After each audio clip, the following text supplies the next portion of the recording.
Great. Hi, everyone. Thanks so much for joining us today on LEAD, Organizing Skills for Grassroots Advocates. We're thrilled to be joined by West End Strategy, NCJW's public relations firm, to learn together how to tell an effective story, to understand your audience, and tailor your story to them. So I'm about to turn the conversation over to Sarah from LEAD. If you have questions, feel free to use the chat, and Sarah will let us know when she wants you to chime in and answer any questions.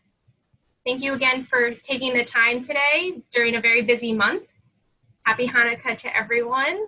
And I'll turn over to Sarah, and I'll just share that my colleague Amanda Lang, the Director of Communications Department, will close the call with some ways you can take action and engage. So Sarah, I'll turn it over to you. Great, thank you, Lindsay. Can everyone hear me okay? How's the volume? Good. Sounds great. Cool. All right, thank you, as Lindsay said, for taking the time. We know it is such a crazy month with all of the holidays, and we're really excited we could carve out time to speak with you all today. Quick overview on us, the us being West End Strategy Team.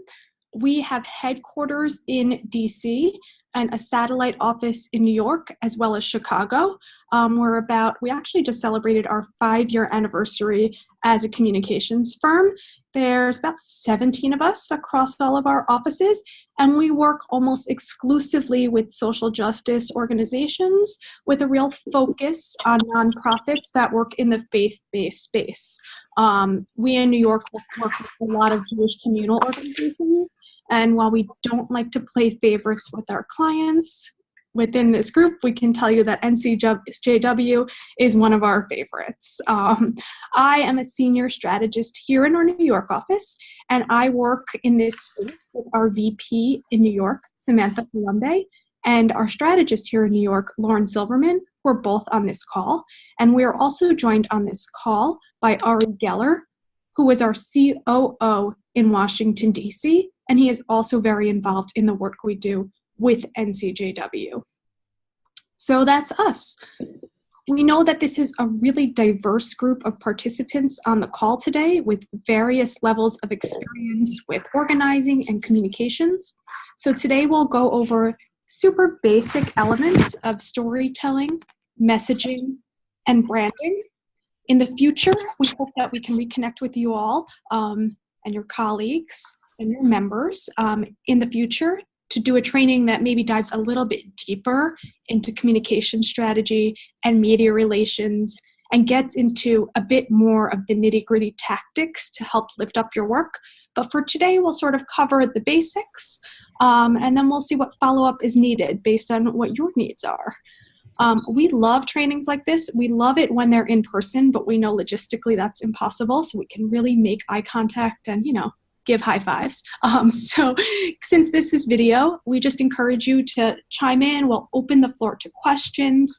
The best way to do that is by remaining on mute and then hitting the button to raise your hand, like the tech way to raise your hand, and using the chat box, as Lindsay said. But we are talkers, and we don't like to hear ourselves talk that much. We want to hear you talk. So please feel free to be interactive. It's really exciting that we could bring so many different feminists and organizers and activists together, and we want this to be a conversation instead of just us teaching.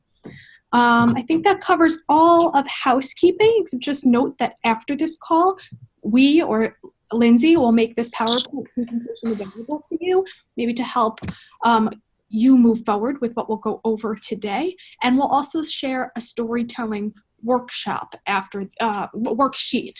This is the workshop. That will be the worksheet so that you can begin to get on paper some of the things we've discussed, again, to hopefully motivate your work and help you carry this workshop forward. Sarah, I'm just going to jump in. It sounds like some people are having a hard time hearing. Oh, okay. If you could speak up. Speak even louder. You're going to hear me going. You're going to see me getting real close because I'm going to get close to my microphone. Is that better? I hope that's better. I'm going to respond in the chat. and let's see if folks respond in the chat. And if it continues, I'm raising my voice purposefully now. If it's still not better, I'll grab my headphones and I'll plug it in and hold my headphone mic super close to my mouth, if that makes it better. So let's keep going for the sake of time, and just, Lindsay, you'll let me know if I need to grab the headphones, okay? Awesome. Thank you. All right. So we're going to go over today, we just did our welcome, and welcome to you all. We're going to go over today storytelling framework, the elements of a message, pillars of branding, and the elements of an effective story. Starting with a storytelling framework. Our mantra here at West is always goals, audience, tactics. We want to talk through each of these with you, and we also want to hear from you after this section what your goals are, so we can help you use communications to advance them. I don't think we have on this call today representatives from NCJW New York. That's correct, Lindsay. They were Andrea and Aviva. They were not able to join. They're on. Aviva's on. Oh, Aviva! So glad you're here. You're going to hear us talking about NCJW New York's amazing #ProTruth campaign, which is designed to raise awareness of crisis pregnancy centers across New York. So Aviva, I'll share, I'm going to use this as an example, your campaign, your amazing campaign, as an example, as we talk through goals, audience, message, messenger, and tactics. And please feel free to chime in, Aviva, at any point to add more color, because this is really your story. I'm just glad you're on to tell it. So we always start with the goal. What are you trying to achieve with your project, with your activism, with your advocacy? We are really careful here at West to push our clients to differentiate between a goal and a tactic. NCJW New York and Aviva did this really well with differentiating between the broader campaign goals and the tactic of a media event. So we worked with, actually, Aviva, do you want to chime in now and just give us a quick overview of the campaign? That will provide really great context, and it's focused on reproductive justice, which we think everyone is interested in. Sure. Hi, can you hear me? Yep. Okay, great. So the ProTruth campaign is an educational and advocacy campaign around exposing fake clinics or crisis pregnancy centers. It is focused here in New York City for the most part, and statewide to some extent. And it was launched in June, on June 8th, with a press conference that we did, and in conjunction with the launch of our website, which went live that day, which has resources for people on crisis pregnancy centers, what they are, how to recognize them, what they do, how to avoid one, as well as a interactive map of the entire state on locating different crisis pregnancy centers, as well as legitimate health clinics, and social media platforms around all of this to raise awareness and educate people about the issues of crisis pregnancy centers, as well as what they could do about them to spread the word and to educate themselves and others. So that's sort of what the campaign's goals have been, and we worked with West End to the press conference that we launched on June 8th to sort of, get some great attention around the event and the campaign. Thank you. That's helpful. And we were so proud to work with you on that and to bring attention to it. I will detail that what was key when we worked with Aviva and her team was differentiating again between what Aviva just named, which were various tactics: media, press conference, website, social media. So we consider those tactics.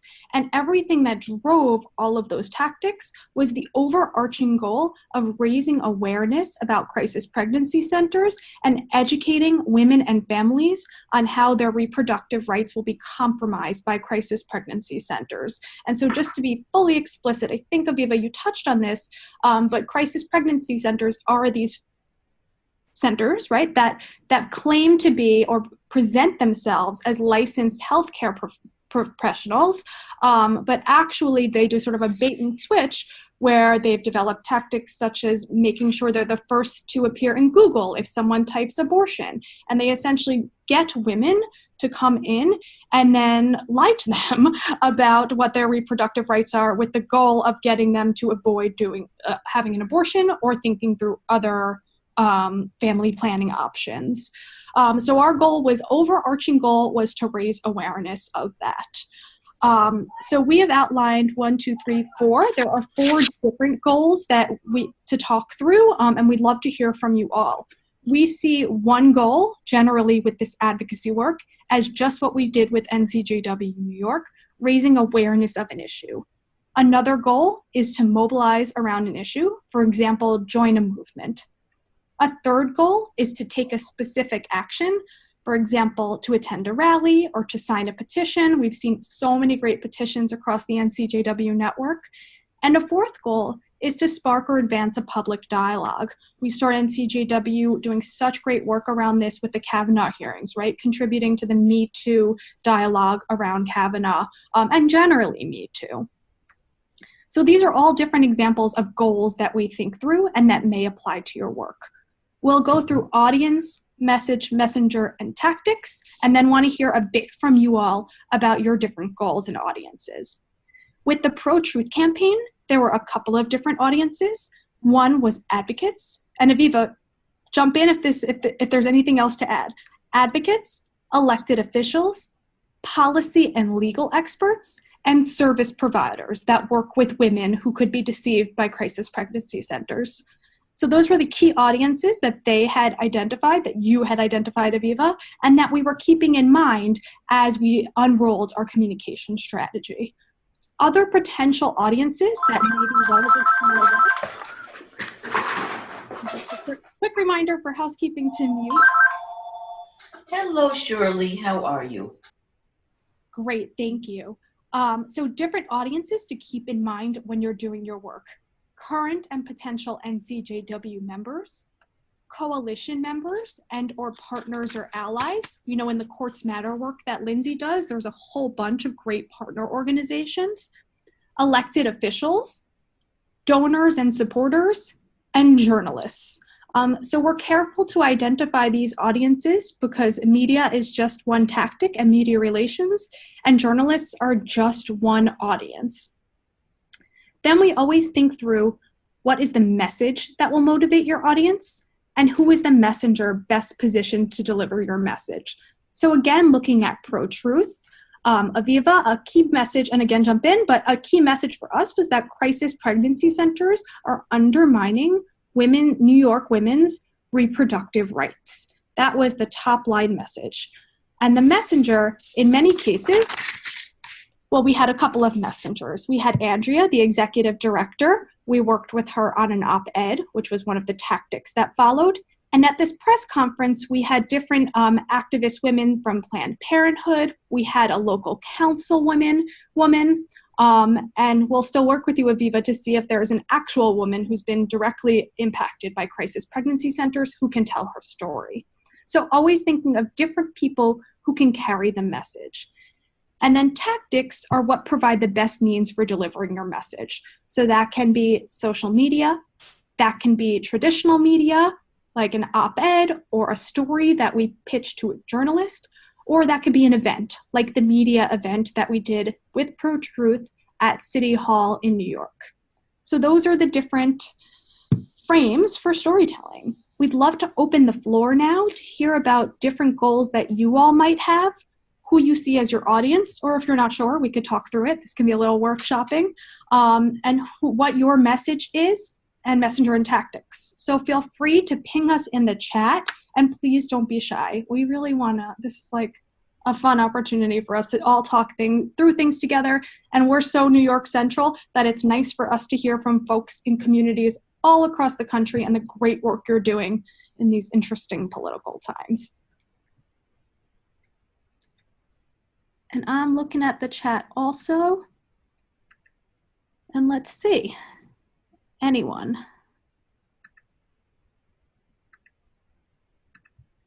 No? You guys are doing, you ladies are doing such amazing advocacy work. Any examples of work that you're doing in your community? We really want to hear about it.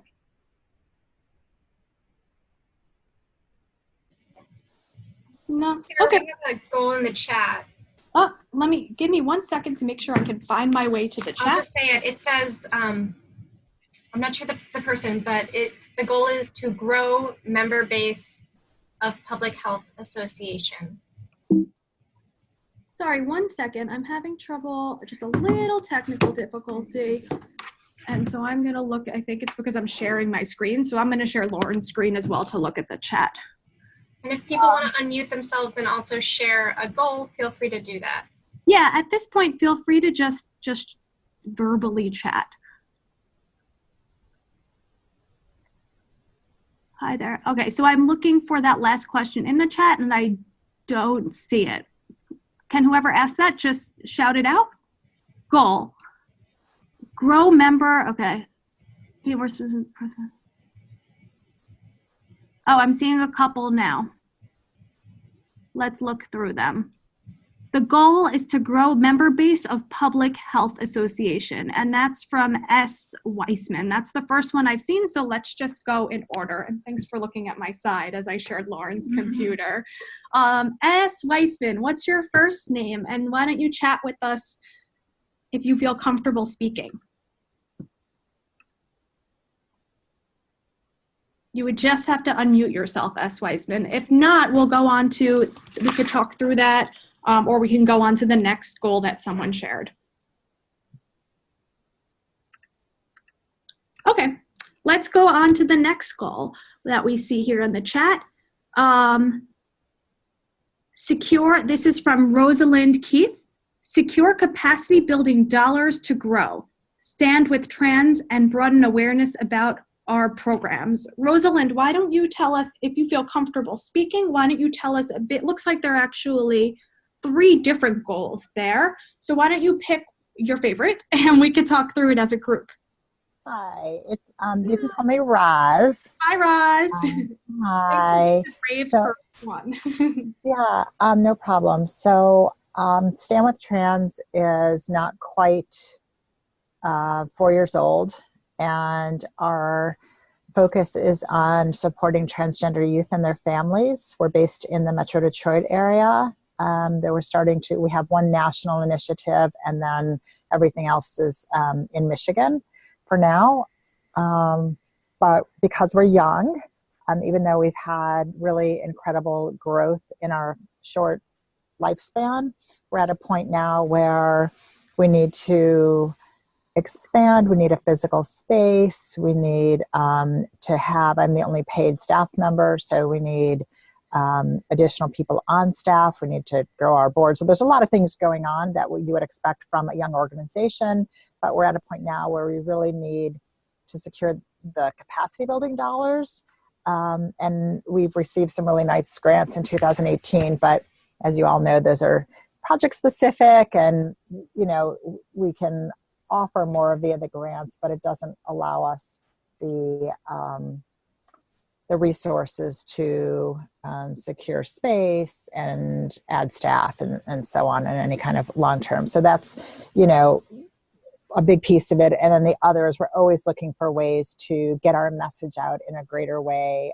We found that the media was very interested early on, and they wanted to hear my family story. They wanted to hear my story. They wanted to hear about the organization. But now it's hard to even get the local media to promote our programs as significant as they are. I think they feel like, this isn't news anymore. They don't understand the magnitude of why we need to provide these resources and support transgender youth, and what's really, what happens if we don't. So those are our 2 biggest challenges. Okay. Right at the moment for this conversation anyway. That's awesome. First of all, bravo, amazing work. And it's just reassuring to know that there are folks like you out there who are doing. Thanks. So that's fantastic. A lot of what you said, we'd love to tackle together with you and as a group in potentially a future media training to be maximizing the media. But let's break down what you've shared in terms of goals, audience, message, and tactics. I'll just give a full flag that we are so not we are not a fundraising firm. We work with fundraising firms, but in terms of what you mentioned with building those dollars, that's not something we can like advise on. But there are so many ways that you can build your story Right. in a way to speak to donors, right? So that Yep. can be the audience. And there are certainly ways that you can utilize the media and leverage media coverage to support your fundraising effort. And that could get into the super tactical, which again would be a deeper dive in terms of targeted Facebook. There's lots of stuff you can do to get in front of the right people.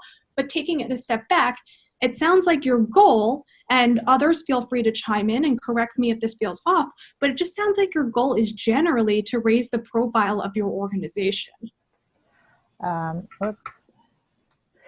Well, yeah, sorry. I was just going to take notes and my document doesn't want to move to my other screen. Yeah, we definitely need to raise the profile. However, we do have a lot of recognition, and we're thought highly of from, you know, people who know about us, people who've worked with us, those who have participated in our programs, but perhaps raise the profile to an audience who is able to help with funding, corporate partners, which we're already on our way to doing. And I understand that, you know, this is not about fundraising, it's about the storytelling, but that's an important piece because you need to be able to package it all up and, you know, tell that powerful story. We, just as a little backstory, we produced a video earlier this year and we thought it would really tug at the heartstrings of people to open up their wallets. And while we got a lot of positive feedback on the video, it didn't do anything for our bottom line. Yeah. So when you invest in something, you're not total return. We feel that. Yeah. Okay, so it sounds like one goal can be, one could be still raising the profile of the organization, which is more of a catch-all, right? And another could be potentially developing corporate partnerships, as you discussed, right? Right. Okay. So both of those in mind, let's stick with raise profile of org, and then we can talk about corporate partners, like corporations being an audience. So let's keep this umbrella of raise org profile. So audience would be potential marketing, let's say, potential partners at corporations. Corporations, right. Individual donors. Donors, yep, go ahead. Parents of transgender individuals.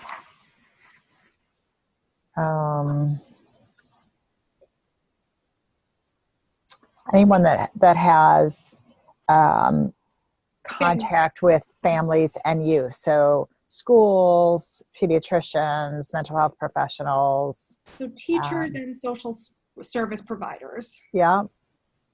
Great. And what key message have you been going out with? And who is your messenger? Sounds like you were at a point. I am often the messenger. Sometimes it's the youth that we work with. I have my son, who's now 19, almost 20, has been the messenger. He's transgender, and so he has done a lot of speaking and storytelling.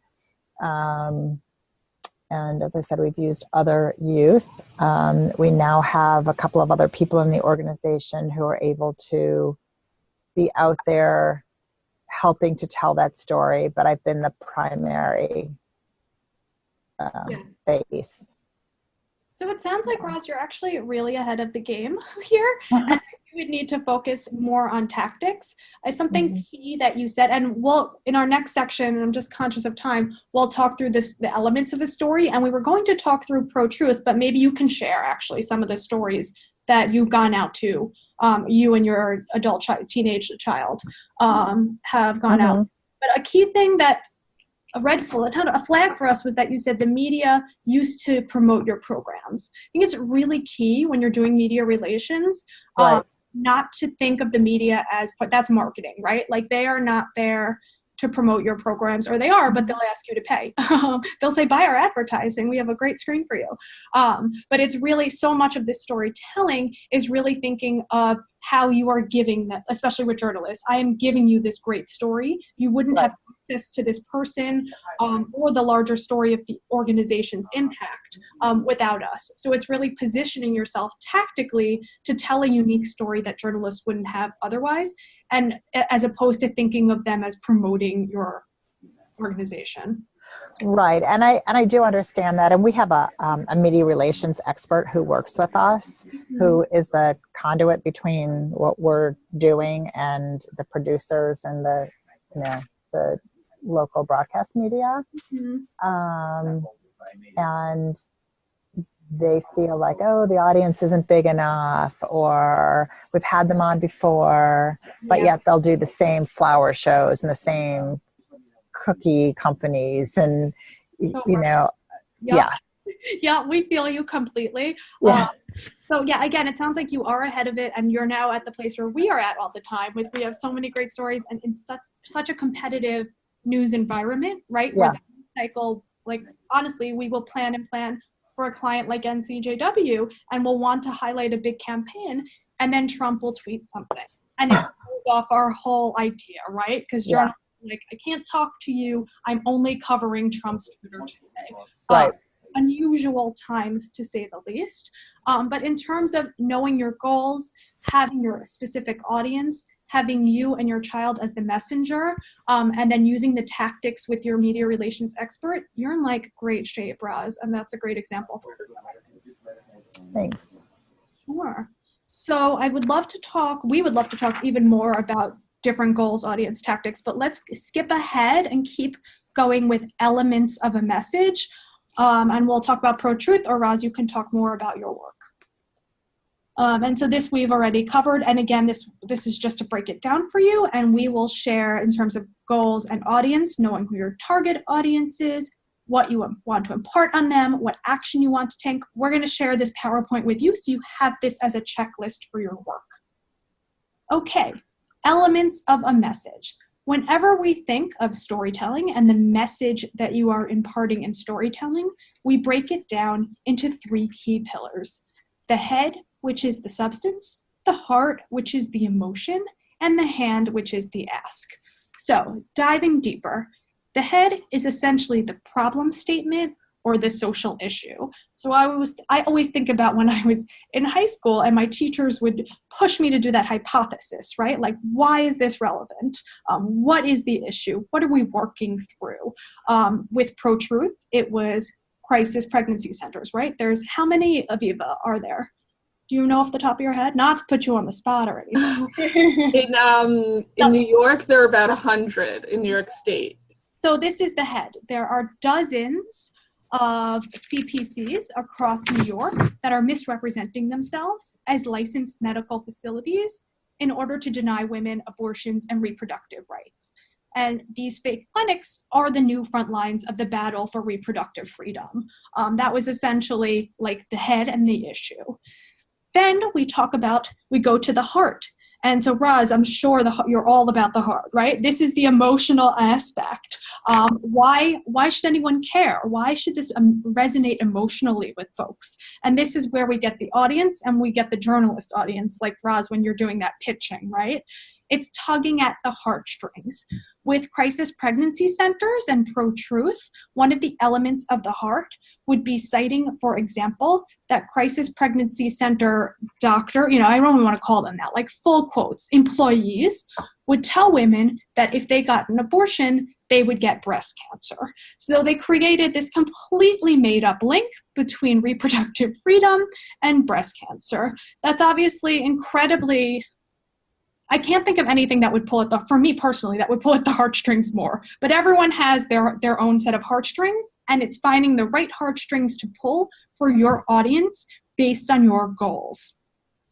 And then the hand, putting it out, trying to get something, right? So Roz, with you, it might be that you're going to a corporate sponsor and you're saying, as you do that story for fundraising, you're saying, we are hoping that you could make a donation or subsidize X amounts that will allow us to fund this program for the year. So you're just asking for something, right?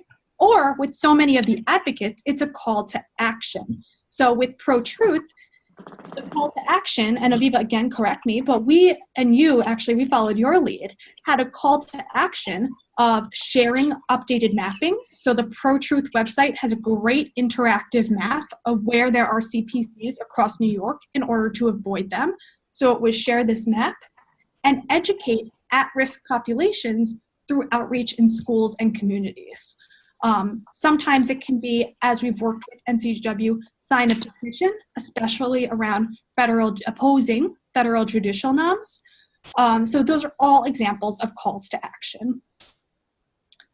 All right, I'm going to stop talking for a moment so you all can share with us if there's a head, heart, hand moment that you've had when you've been telling stories. You may not even know you've been doing it. Very few of us say, I'm going to do the head, I'm going to do the heart, I'm going to do the hand. It might be quite natural to you. So if this feels familiar to you, we'd love to hear it, and we'll open the floor. And I'm looking across at Lauren to steal her computer again and check out the comments. Though honestly, we're kind of a smaller crew. So at this point, feel free to unmute yourself and just give us a shout out.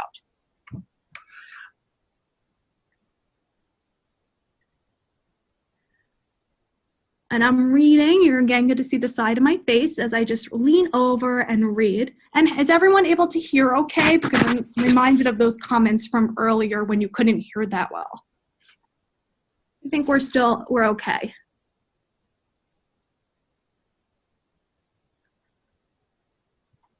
Okay. I would just share then. I'll take a couple of minutes to just share examples, and we can email these after with the PowerPoint of a couple of ways that we've worked with NCJW to advance advocacy goals. So there were 3 different, and again, this is media relations. There are plenty of ways, like with Roz and fundraising and reaching corporate sponsors, and ProTruth and reaching at-risk populations in schools and communities. There are so many different ways to reach your audiences. With NCJW National, we have focused on media relations as a specific tactic. So we'll email these stories after, but I'll just talk you through 3 different tactics that help advance the advocacy goals. So one was developing, and I'm working backward from the tactic, right? But we authored an op-ed with Nancy Kaufman, and it was called The Case for Reauthorizing VAWA. So working forward, the goal was to pressure Congress to reauthorize VAWA, especially before the end of the year. The audience was generally people on the Hill, right? Congressmen, their aides, lobbyists, and so that was our audience. And the message was, women's lives are at stake, and you need to get to work, Congress, and reauthorize something that will save so many women's lives and put them out of harm's way.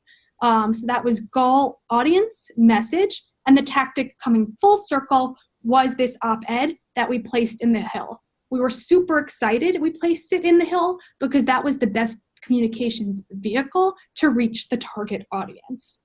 So that's one example. We also did a lot of work with NCJW around opposing Kavanaugh, right? So the overall goal there was, honestly, make sure he wasn't appointed, which was the unfortunate reality, but that was our mantra, keep Kavanaugh out. So the audience for that, again, was members of the Hill and activists such as yourself to really make sure that your voices were heard and the voices across your community were heard in opposing his nomination and his confirmation. We worked with, so that was the goal, that was the audience. Our tactic was to work with NCJW on a statement that they could be prepared to release the moment Kavanaugh's nomination was announced. So this is going way back to like July, when we knew he was one of the potential Supreme Court nominees that Trump would announce. So we worked with NCJW on a statement, and we got it out immediately after the announcement was made, and the statement was quoted in a piece in JTA, Jewish Telegraphic Agency. I should specify that our audience was also Jewish women activists, right? Or feminist Jews. And so JTA was a win because we knew we were reaching that Jewish feminist audience through that piece. And then lastly, we've worked with Lindsay's colleague on the LEDGE team, Faith Williams, around advocacy issues related to migration and protecting immigrants and refugees and asylum seekers. And Faith did a wonderful job, again, knowing the audience as feminist women or Jewish feminists. And she did a wonderful job. This piece was titled, What the Torah Teaches Us About the Power of the Powerless. So she looked at a parsha for that week and applied the parsha to immigration issues at that time. And we placed that piece in the Forward Scribe. That's their sort of the Forwards blog. So all three were great tactics to advance our advocacy goals, and we'll circulate those after. Okay, going on. Any questions? Totally opening the floor. Unmute yourself or ping us in the chat. Raise your hand. Nothing? All good? Anything like super confusing, or this all feels like totally natural? And we'll be available after this presentation via Lindsay. We can work out ways to ask questions because we know that being on a call with a lot of strangers, it can be, or potential friends, there are no strangers, there's only potential allies. It could be a little bit like you want to ask 101. So know that we'll be here after for any follow-up questions, and we can facilitate that with Amanda and Lindsay.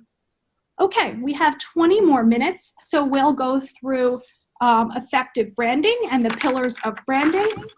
And then we'll go, yeah, go ahead. Someone have a question? Or am I just hearing it because I really want one? Okay, I'll keep going. So we're gonna go through branding, and then we're gonna go through storytelling elements. If we have time, we'll do a bit of a narrative inquiry exercise, and then I'll let Amanda close. Okay, we see, I'm gonna move this. There are 4 key elements to branding. Amanda, I'll call on you because I know that you are doing work with a lot of the sections across the country to really solidify the NCJW brand. We really see, as we're working with NCJW, that you are all part of a greater whole, right? There's a lot of work being done on the Hill in DC, but the work that you all are doing in your communities is so critical to the larger movement. We really are focused now, and we are supporting Amanda as she and her team are focused on really elevating the NCJW brand and the larger movement that you are all a part of. Amanda, do you want to chime in just for a sec and talk about the different branding that you're doing? And then we can go through the pillars and how it lines up with your current work. Sure. Hi, everybody. It's me. I think that I've met most of the people that are on this call, but if we haven't, it's really nice to meet you. I'm Amanda Lang. I am the Director of Marketing Communications for National. I think everyone should be pretty aware of the things that we've been doing in terms of branding and marketing in the last year and a half or so. We put out new messaging last year that everyone should have a copy of, which basically just sort of takes our mission. Our mission is a great mission, and it isn't changing. But it takes our mission and it pushes us in a sort of fresher and newer direction. And what it's designed to do is to make you think about the organization as something exciting and smart and focused. So there are words in there that people should be using, like, look at me, I'm the brander, I'm the one who made it all up, and I can't remember the words. But there are words in there like savvy and accountable and things that you want to use when you describe NCJW. One of the things that I say over and over and over again about branding is that all of you, all of our leaders, the people who have been involved in this organization for years, are the best advocates for our brand. So that's all well and good, and your stories are all terrific, but how do you bring it all together, and how do you make it all one place and one thing, so that when people see NCJW Nebraska or NCJW Los Angeles, they're thinking also about what the work that we do at NCJW National and the work that they do at NCJW Essex County. So that's not an easy task for an organization like ours that didn't spring up maybe in the most traditional of ways. So we're doing a handful of things. The messaging book is one big piece of that. I think most of you are aware that we are launching websites for any section that wants it, that will model themselves on the NCJW National website. We launched that website last August, and we will hopefully in the next 2 months be launching 15 to 20 section websites. And those are coming along. That's a way for us at National to make sure that the brand feels cohesive, and also a way for the sections to feel connected to National and to get content almost immediately.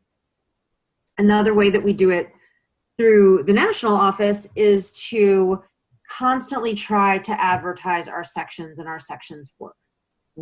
I will readily admit we don't do as good a job as we should. Everyone is busy, and not just at National, but at the sections too.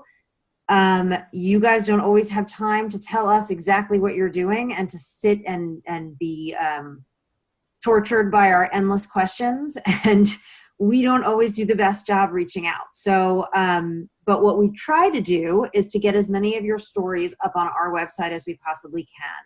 And then to use those stories to spur interest, either among new members or among members that may have lapsed, or in new communities, or in the media. And if you hear from us, you'll know why. Well, it's not the only reason why. We also like you. But we will reach out, particularly after this call, and we're hearing so many interesting things on the call. We'll reach out to different communities and see what kind of stories you have to tell that we might be able to help you with. So that is essentially what we're doing at National. Sarah, is there anything else you want me to add? You know a lot of our... Okay. Then I'm gonna, when I wrap up, I'll say some more, but for now. Sorry about that. I was on mute and I just unmuted myself. Great. And I'm gonna scroll. Oh, I'm just gonna answer one question. Yes, the action teams will be helped with the websites. Lindsay, that's correct, right? Yeah. Great. I'm also seeing a question in the chat from Susan Reese. I don't know if you saw it, and I'm going to repeat it. No, I think that's a question, Susan, that is less about overall branding and more about your community. There are many communities across so Susan's question is that she was at a meeting this week that said they shouldn't use the word progressive when speaking to conservatives. Not that we shouldn't continue promoting the progressive agenda, but that word is a trigger. I think this is a question where you know your communities better than we do. Some communities, the word progressive is not a trigger and should be used, and actually can help you build a base in a very different way. In some communities, it's going to be hard to manage. I know I have heard from people in, Susan, I haven't necessarily heard from people in Cleveland, but St. Louis, I know I have heard quite a bit about the second they say the word progressive, it immediately turns conservative legislators off. And that's something you're going to have to trust your own community and your own community knowledge to know the answer to that question. I can't tell you exactly what to do at every moment, but it's a good question, and it's something that I think should be discussed, just not necessarily on this call. Okay, so Amanda, you basically just explained this slide. So we'll just go through it a little bit more detail just to make sure we're totally covered. But yeah, that really does cover a lot of the branding. So this is what we describe as sort of like the 4 laws of branding, right? We have like our communications Bible, and these are the 4 things we're always focused on when advising clients and folks like you on branding. So the number one is focus, right? So making sure that you're totally clear on what the goal is of presenting the brand and that you don't get too far afield. And that is the work that you do with NCJW National to make sure that we understand how we're presenting NCJW and are super focused on the issues that you are advocating around. The second is consistency.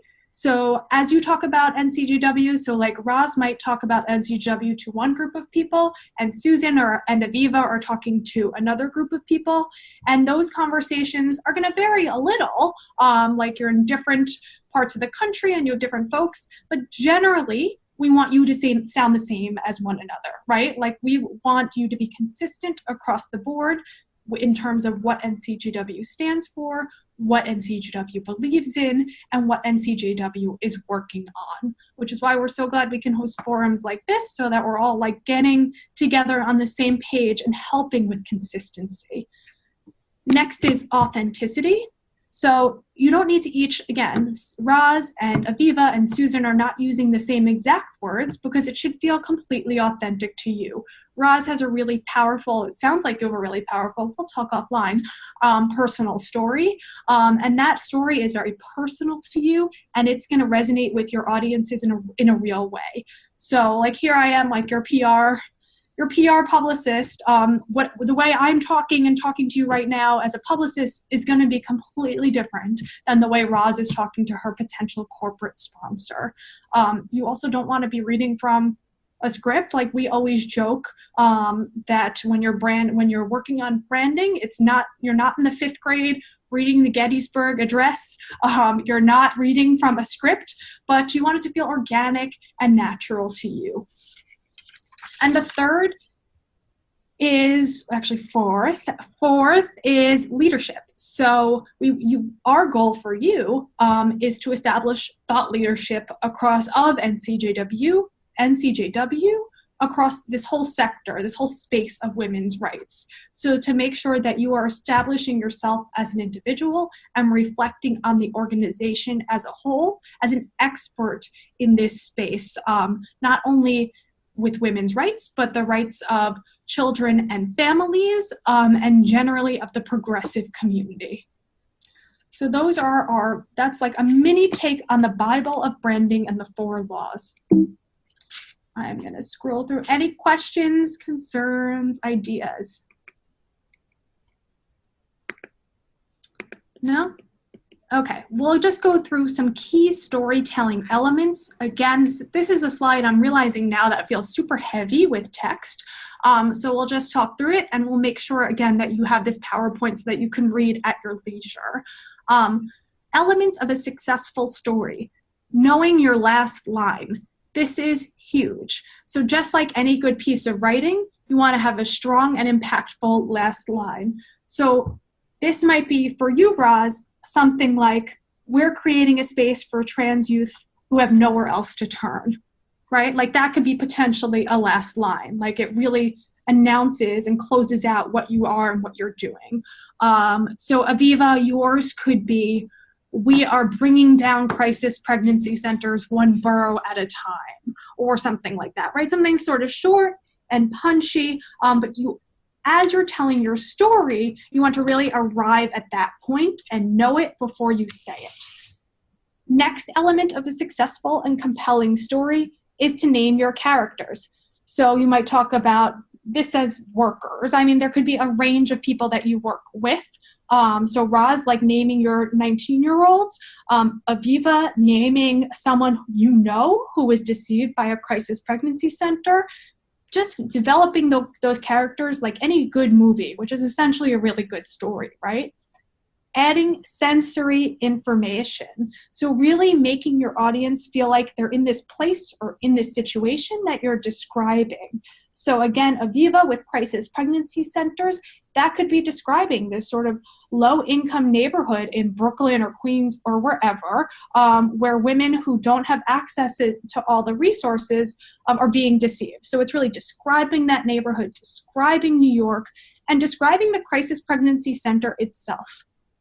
And then similarly, don't shy away from emotion. So this goes back full circle to pulling at the heartstrings. People want to feel, it's great, it's fine to say, something was upsetting to you, something was upsetting to someone else, or conversely, really exciting, right? Like injecting some optimism, which is again, exactly what we need when we're dealing with President Trump's tweets and these crazy times.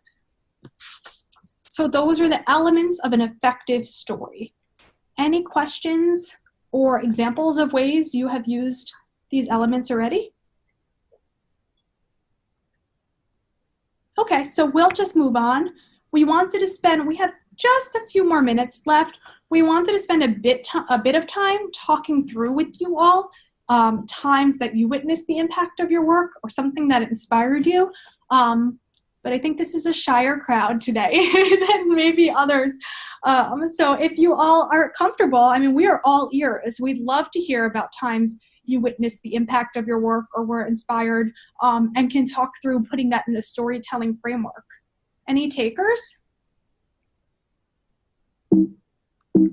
No, not so much.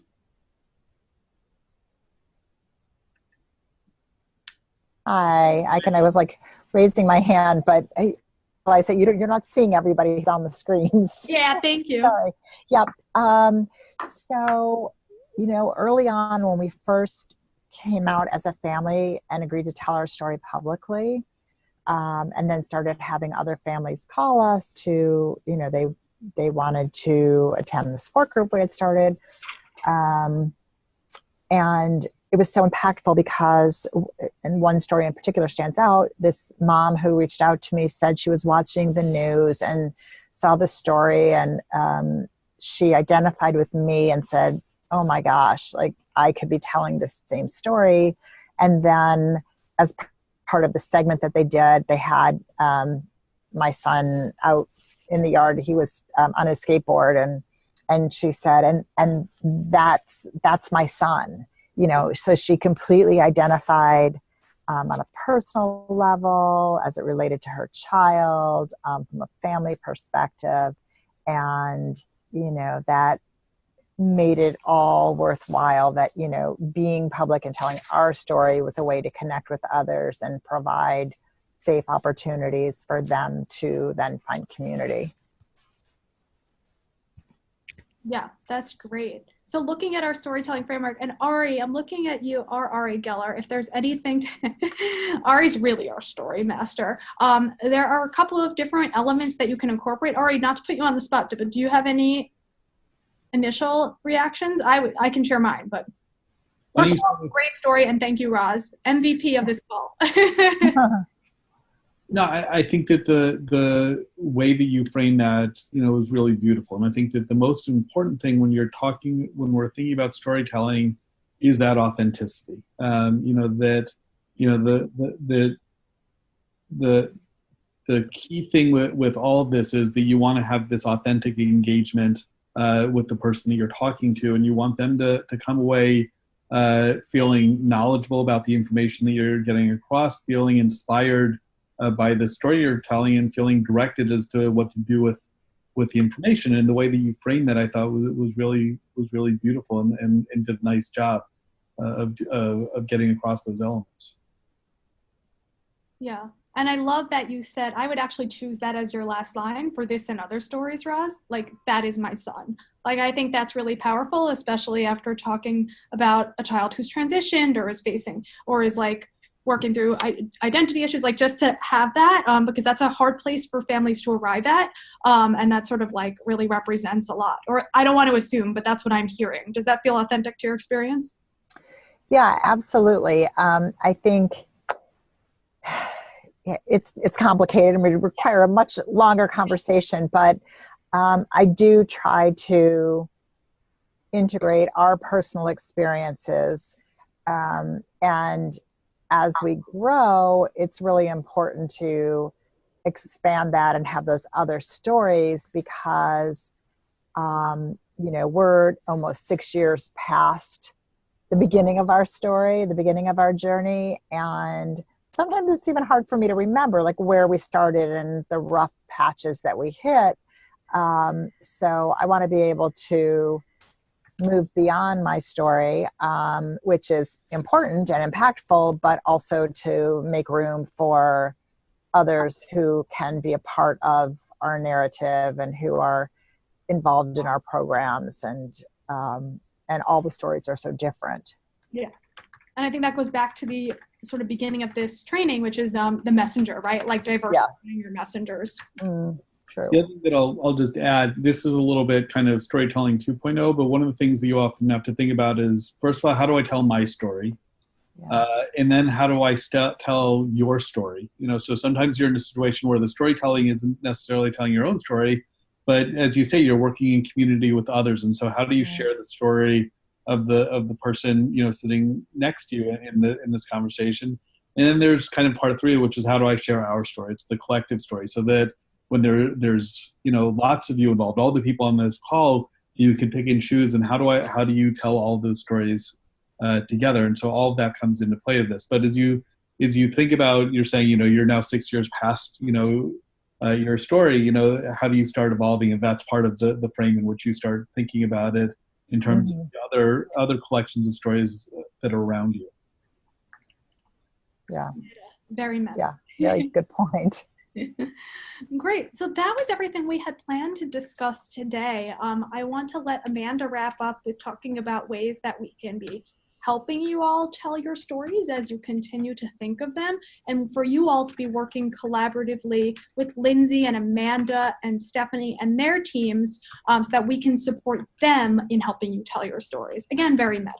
So I'll let Amanda close, and it's just been like really fun to chat. We talk about the work all the time, but we don't get a lot of chances to talk with the people who are doing the work.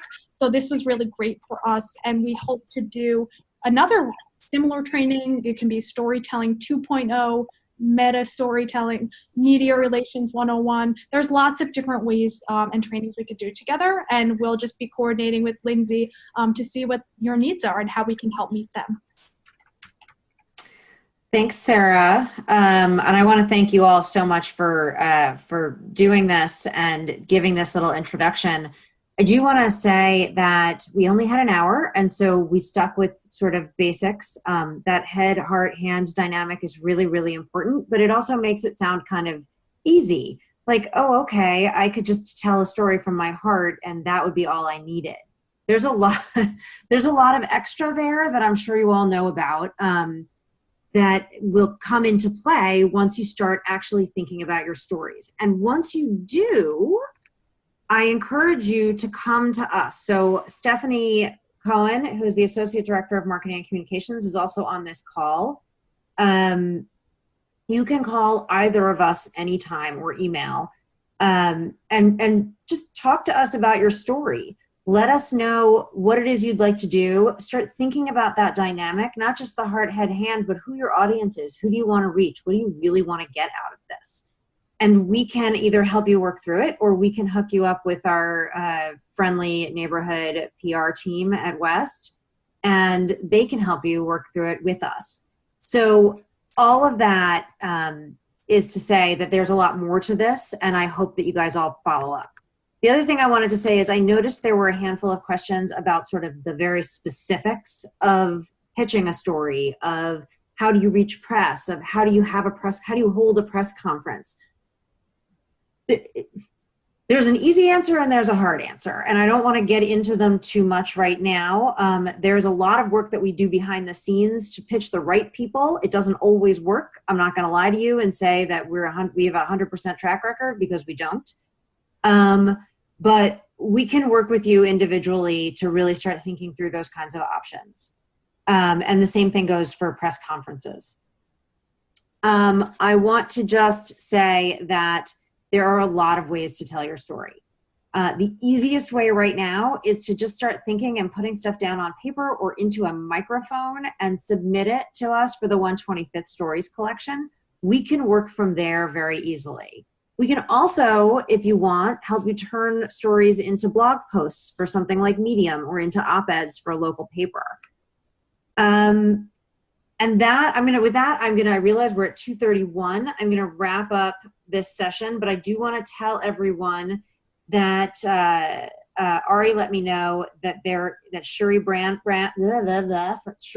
from National Coalition Building Institute will be here for the next call, and it'll be a 90-minute call.